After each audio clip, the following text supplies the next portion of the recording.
About 14 years. I've been with my partner. We have 2 kids back in the UK. I've got my dad who lives in the UK. And I'm just here. Do you feel British or Jamaican? I feel British. I was there from a child. I went to school there. I went to college there. I spent my whole life there. Even my clothes, I have no clothes. I came here with one little plastic bag with 2 pairs of jeans in it. So everything is still in the UK. Rayan was convicted of burglary 3 years ago and spent 12 months in prison. Since then, he's been fighting his deportation. 2 weeks ago, he was detained, and on Tuesday, his final pleas for mercy fell on deaf ears. The day of the actual deportation, what happened? That experience was terrible. I was in a room, I was lying down watching the news. The door flew open, about 10 guys there with shields coming to jump on you, to detain you, to take you.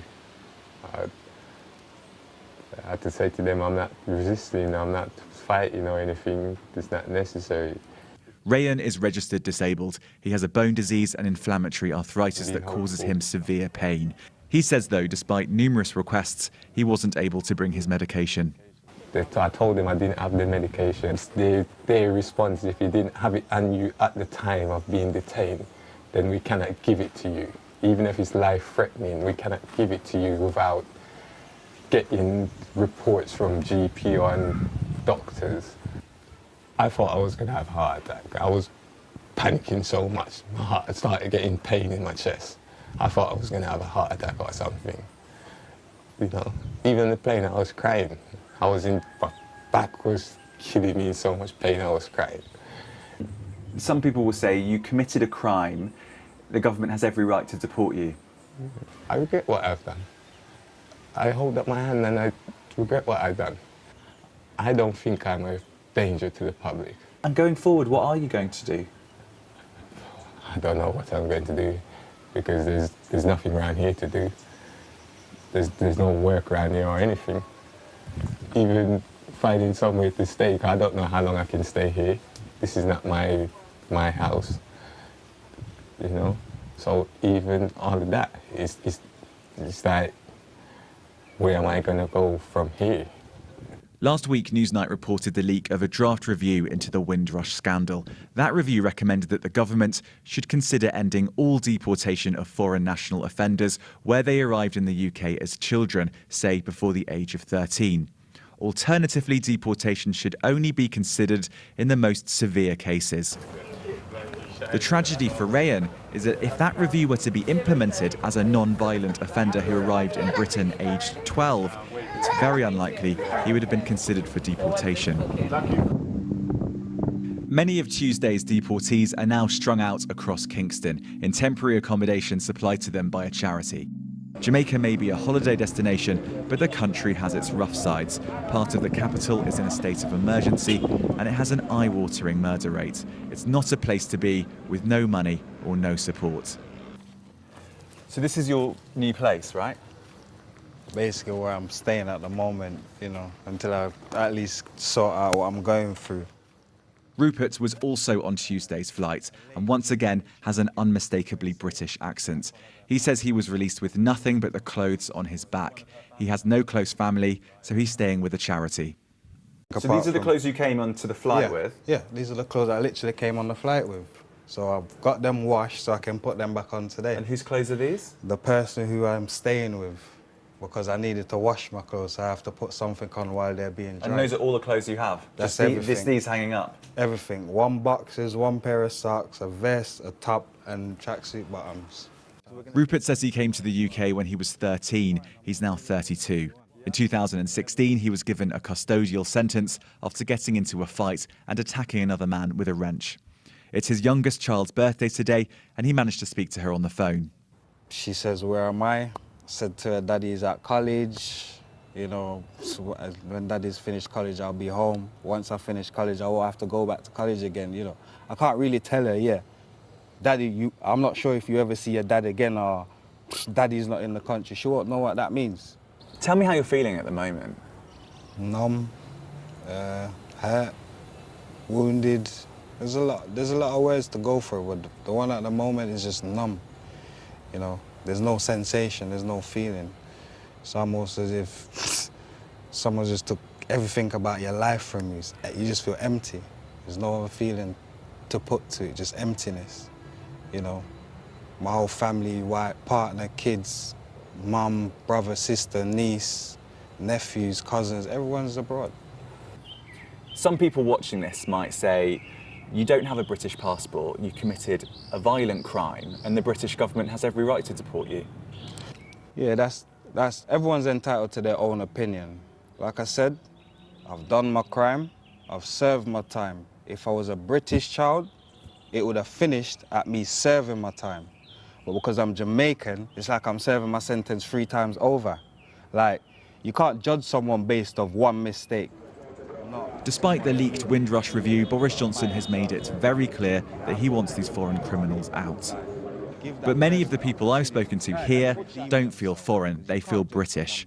Rayan is still positive. He believes that Boris Johnson is a good man, but has been advised badly. Do you have a message for Boris Johnson? You know, that's very funny, because somebody asked me, how did you vote in the election just gone? And I said I voted for Boris Johnson. You know, and I think he was made a good prime minister. He was going to be a good prime minister, but some things need to change. I think some of the law need adjusting and looking at again. Whatever you think about Rayan and Rupert, whether you think they deserve a second chance or not, they leave 5 young children in the UK without a dad. They'll try to come back, but now they're in Jamaica, that may prove difficult. It's possible they may never come back to Britain again, a country they love and call home. People need to get a chance to come out and probation. Anger and frustration near the seat of power. People's freedom, people's pain. Campaigners are calling for a halt to flights, deporting foreign-born offenders. Hold back went the cry until an independent report into the Windrush scandal has been published. So when the government say they're all hardened criminals, supporters have much to gain from seeing the report published.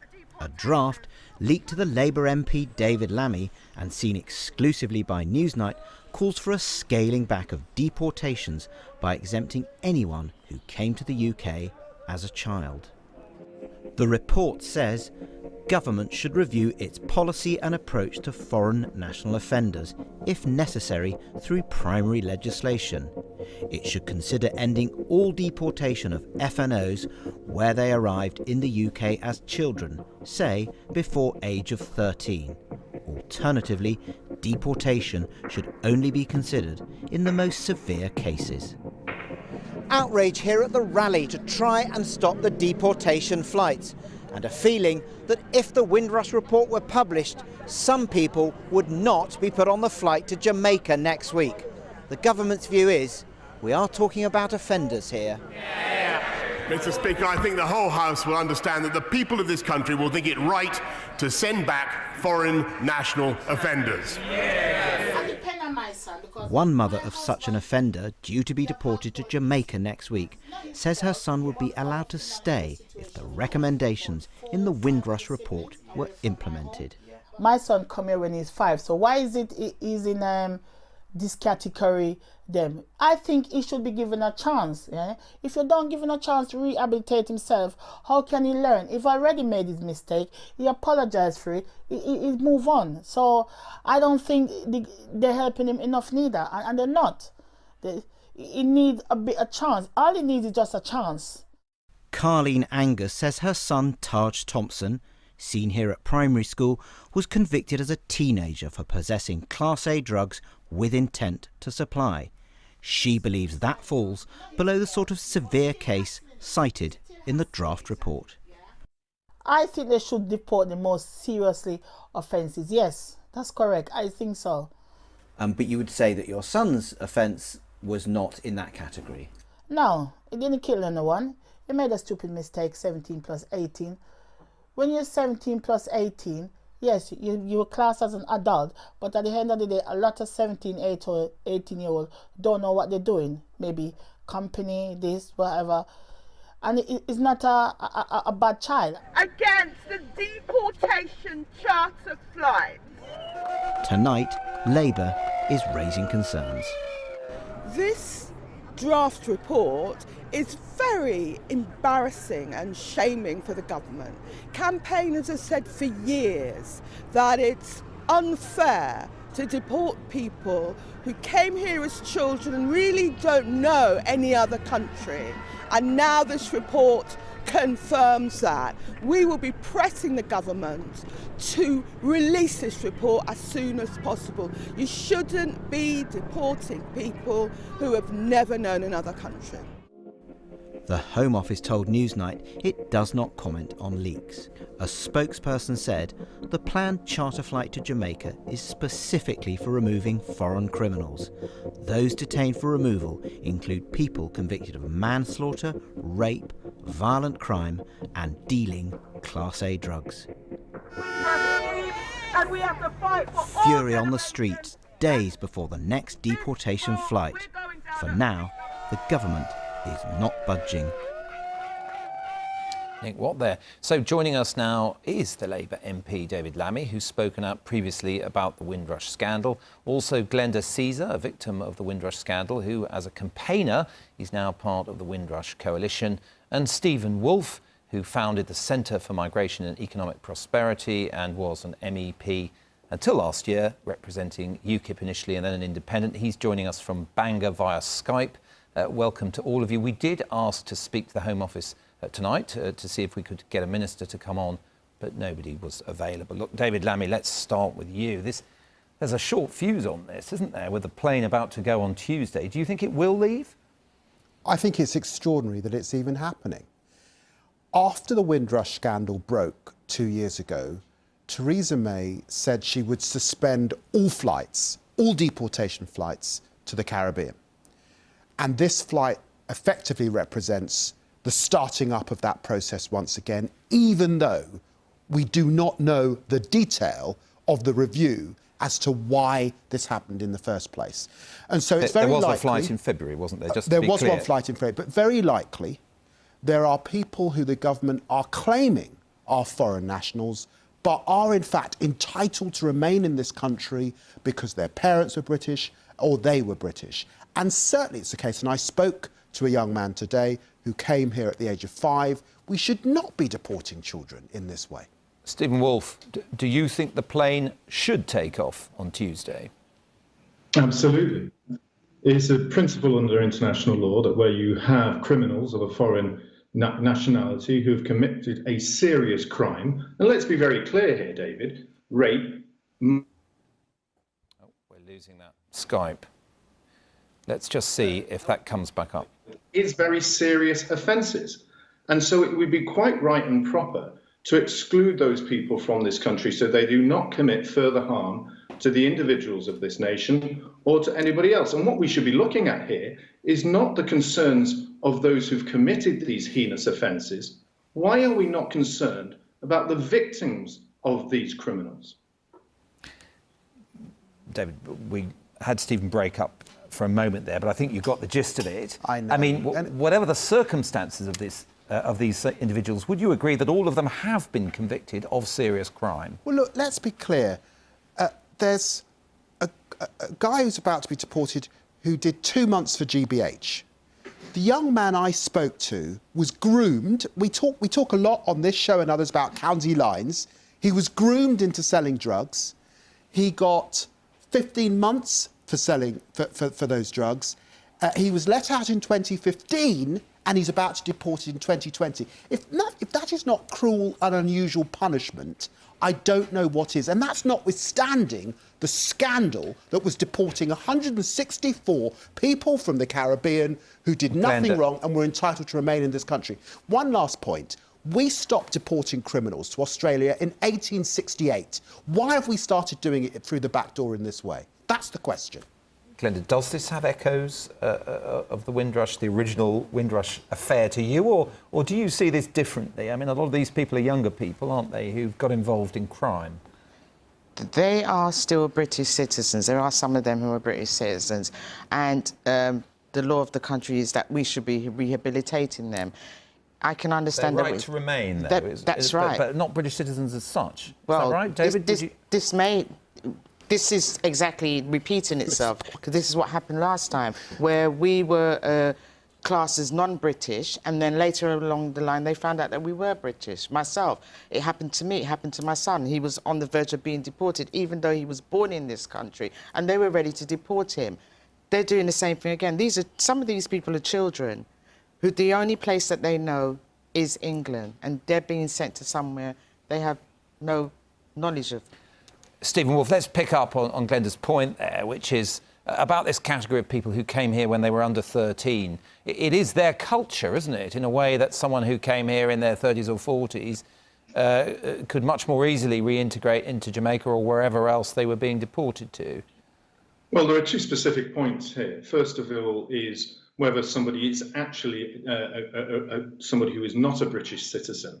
And I hope that both the panel guests tonight would agree firmly that if they are firmly someone from a different country, then it's no problem whatsoever in deporting them when they've committed crimes which we've been told are so serious that they need to be removed from this country. There is an argument, and I would accept, that one has to consider whether these offences are less serious. And of course, there are precedent and principles about that, those upon the European arrest warrant. A European arrest warrant, which David has supported, which includes the principle of removing citizens from a nation state when they're foreign nationals, by the way. So we have this principle in place. I just think that at this particular point, this is different to Windrush because they've been through the courts and these are serious offences. Right, let's pick up. We should look at the victims. Let's pick that up and put that to David and Glenda, which is where do you draw a line? I mean, if we're talking about manslaughter, rape, those are some of the offences that the Home Office says people who will be on that plane were convicted of. So in your view... Mark, that's what they claim. Where is the transparency? They said they would suspend the flights. They started them up again. I know there's someone in there on GBH. I know there's someone, because I spoke to him. Yes, but I'm asking where you would draw the line. I mean, if you say, yes, I'm concerned about the person with GBH or the person who was groomed in a drug smuggling gang, what about the person who's convicted of rape, manslaughter, those types of offences? Would you say, no, they should be deported? If someone is not from this country, came here as an adult, has committed a serious crime that you describe, then yes, they should go back to their country. But where there is doubt as to their nationality, and they say they're British, and that is the case for the Windrush nationals, and that is what we're talking about with a flight en route to Jamaica, where we know people have been sent back and have died in Jamaica, where we know 164 people were sent back who the government say should not have been sent back. It is a travesty to deport people in this way when actually they also came up with a compensation scheme. We find out today also that only 3% of Windrush, £64,000 has been paid out to those nationals. They are spitting in the face of West Indian and Caribbean people in this country, and you've got to call it what it is. It's shameful. On the compensation, Glenda, is that something that you've received, any compensation for what was done in your case? We're still waiting to be validated, and this is all we were asking for. And this is what I'm saying. I'm going to go back to this deportation. Some of these people may still have their application in for them to regulate their status. We're never going to know. They may end up going back to Jamaica, and then later along the line, Britain's going to have to bring them back again. You could, I guess, hurry this report along by releasing it, David. I mean, you've got it, or you've got a version of it. This is a report that the government said they should have. It's for the government to release it. They said they'd release it in March last year. They then delayed that to July. They then delayed that to September. Next month, it'll be 2 years since this scandal broke, and it's been going on for years subsequent. I can't think of another group of British nationals that would be treated with this degree of disdain and disrespect. And it smacks, frankly, of institutional racism. All right. That's what it is. Well, Stephen, you're smirking there. Why are you smirking? Because rather than look at the principle of this, and this is somebody who I am mixed race, and my family is from Black, Jewish, Irish backgrounds. For David, once again, to raise this as institutional racism is an offence to people of colour in this country. It's offence to people who are not of colour to suggest that, once again, this is racist. What about the individual from Somali, Yaku, I remember his name, Yaku Ahmed, who is a rapist, who was dragged off a plane here because of protesters stopping him? We are deporting people from different nationalities all over the globe. It's just because the people are going to Jamaica.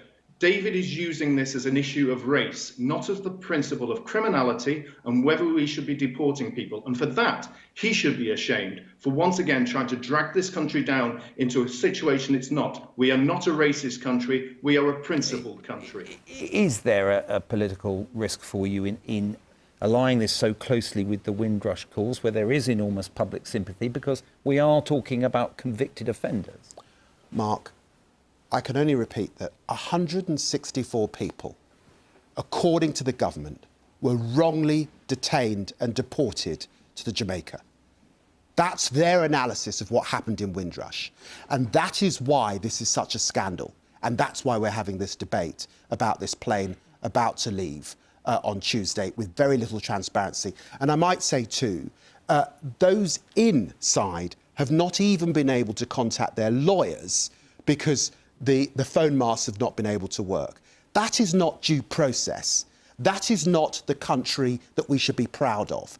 Everyone deserves to pay for their crime, of course. This is a double penalty for British nationals, most of them, and for people who arrived here as children and have no understanding of the country to which they're to be removed. Glenda, we're almost out of time. I mean, David was talking there about a 2-year wait for this report. Do you think finally now you're going to see it? Are we going to see it? I mean, like they said, they did this in March. There was a leak in March. That's what we're getting, is a leak. We need this report. And I feel that they should hold back. We've seen so many black people being deported back from Europe and US. And this is not the first case or the first video you're going to come across on the internet, because maybe you've come across so many videos that resembles this. And actually this says a lot, that it is actually home where it is best. And we've seen how racial segregation has played a crucial role in this. We've seen how many Africans, how many Caribbeans, how many black people have been affected by this. Now, there are so many strict measures. The borders are very strict and biased at the same time, because you will get some group of individuals from other countries living in UK, living in the US, but when it comes to black people, people of the color are being segregated. They are being actually neglected, and in this case, that's why we see these things happening. Now, imagine in a case where you are born in a country, the only country you know, the people, your friends, relatives, even if you have no relatives in this country, but your job, this is your life. Then all of a sudden, now they scrap your passport, they scrap everything, your citizenship is being scrapped. Then you have to start from nowhere. Then you're deported to a country, maybe let's say Jamaica, Cuba, or any other country. Now you are deported to this country, you know no one, nothing in your bank balances to start from. Now you have to start from scratch, look for any job. And you know how looking for a job has become so hard in some of these black countries. And actually this has made so many people to go through horrific situations, and this has made people to lose trust. You actually remember the American dream. What happened to it? Now, growing up, I was told when you just step your foot in the US, you'll have made it in life. But we see brothers and sisters in the US homeless, crying out to the outer world to save them. Now, we've seen the people in the US, the black people, crying out because of racism, racial segregation. Now, we've seen how injustices are being committed to black nation, black people. Now, where's the American dream? Do anyone now wants to go to America? Because this place that was once considered paradise is now considered hell. Now, many people now do not even want to fly to US, UK. Now, you all know the case of Floyd, what happened to George Floyd, how he was actually brutalized, he was tortured until he lost his life. The movement was started, Black Lives Matters. Now, it went and it was hot air in the end. Now, they made sure some forces fought that movement. Why is it to date? No one talks about it. People are kneeling before every match, football match, in the Premier League, in so many leagues in Europe and in the US. But what happened? It went and vanished because some people do not want to see that happen. Now, not only George Floyd, how many people have been taken to court where the courts were so unfair and they sent them to jail, where they are rotting in jail for something they never did. How many? So many individuals. So my advice is, if home can work, please, let's keep our countries safe. Let's please work hard in our countries and let's make it work in our own countries, because these foreign countries that we do run to, they are horrific, they are so bad, they actually have so many injustices. They do not want people of their color. That's as a fact. Some people, not all, so many people are good, but a few of them are rotten to the core. So thank you so much for having taken your time to watch this video. I appreciate so much. One love, Black nation. One love, white nation. We are one. Humanity matters a lot. Humanity comes before everything. Life matters, and Black lives matters too. Every life, I mean every life. Please, if you have to deport someone to their motherlands, do it in a decent way. Do it with some humane, with the last respect you can give to a person. Thank you so much.